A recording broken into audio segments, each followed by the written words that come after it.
Эми 135 миллион 19 үйгө ушерт деген бул. Анан мага 25 миллион коюп атышат. Эми ал үйлөр 16-жылы подключение болгон, 17-жылы подключение болгон үйлөр экен. 18-жылы болгон подключение үйлөр экен. Айырда мен эми кандай күнөм болуш керек? А ким күнөөлүү деп ойлойсуз? Эми буга чейинки иштеп кеткен Жол берип койбойсуз. Жол берип койбой.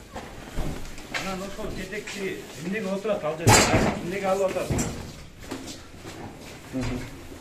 Сизге чейин иштеп кетти эле?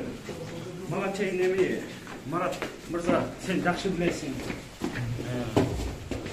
Жолдон айынан деле сурасаң болот, падышканан. Анан эми 135 миллион, 25 миллион, 19 үйгө